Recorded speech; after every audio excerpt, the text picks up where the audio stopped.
Welcome to The Explainer. Today we are diving deep into a really strange cosmic mystery, a story that unfolds out in the constellation Columba.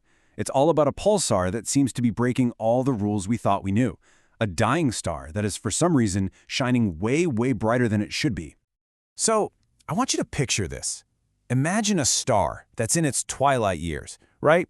It's supposed to be just a dying ember, slowly fading into nothing. But then, what if you look closer and discovered that ember was somehow glowing with the intensity of a bonfire?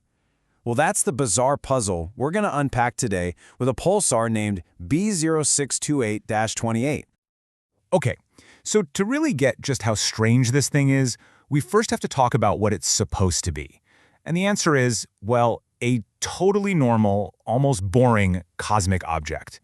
Now, for a quick refresher, a pulsar is what's left over after a massive star dies. It's this super dense, spinning corpse. And as it spins, it shoots out these beams of radiation into space.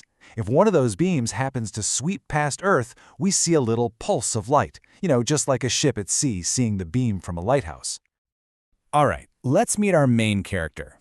This is PSR B0628-28. It's an old radio pulsar, nearly 3 million years old. And get this, it spins once every 1.24 seconds, which, for a pulsar, is actually pretty slow.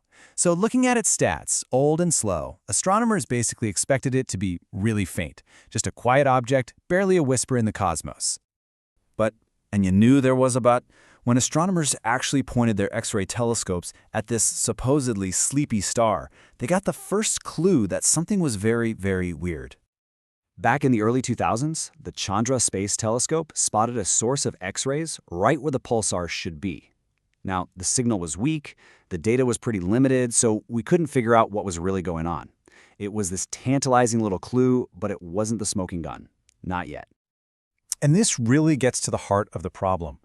Even with that early, limited data, scientists could tell this thing was shockingly bright in X-rays. We're talking 100 times more luminous than our standard models of physics said was even possible for a pulsar like this. Then, things really kicked into high gear in 2004. That's when a more powerful telescope, the XMM Newton, took a look. And that's when this little puzzle turned into a profound, undeniable mystery. So first off, XMM Newton was sensitive enough to pick up distinct X-ray pulses, these little flashes of light that were timed perfectly to the pulsar's 1.24-second radio beat.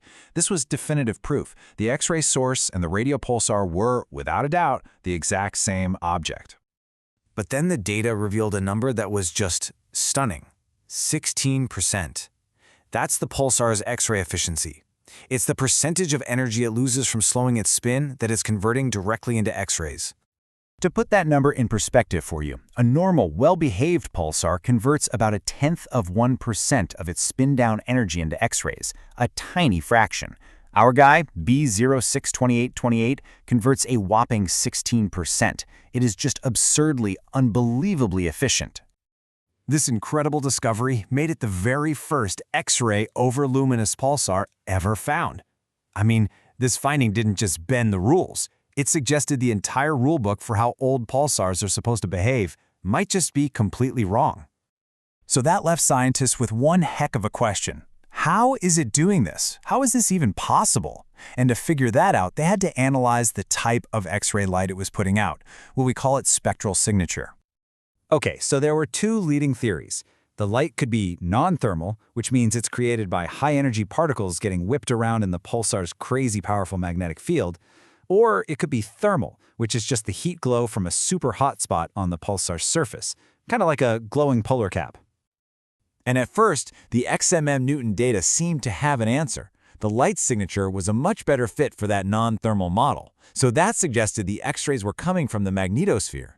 But it still didn't explain the insane brightness. The case was definitely not closed. And then the story took this incredible new twist in 2018. A team of scientists decided to reanalyze that exact same data from years before, but this time using some really sophisticated new techniques. So what they did using this new method is they were able to digitally pull apart the two components of the pulsar's X-ray signal. You've got the steady, unpulsed glow that's just always there, and then you have the flashing, pulsed part that makes it a pulsar in the first place. And this is where it gets totally mind-bending.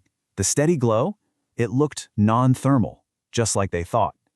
But the pulse, the actual flash of light, had a thermal signature. It looked like the glow from a hot spot on the surface. It's like two completely different things were happening at the same time, producing two completely different kinds of light. And that brings us to today, where the case of Pulsar B0628-28 is still wide open. We don't have a solution. What we have is a collection of fascinating and totally contradictory clues. So here's the file on our suspect. We have a pulsar that shouldn't be bright, but is. It seems to be making light from its magnetic field and from its surface at the same time. This one, single object is forcing us to rethink the fundamental physics of how neutron stars cool down and how their magnetic fields change over millions of years. Honestly, the case of PSR B0628-28 is just a powerful reminder that even in the corners of the universe we think we have all figured out, huge surprises are just waiting for us. It really makes you wonder, doesn't it? How many other seemingly ordinary stars are out there hiding extraordinary secrets we have yet to uncover?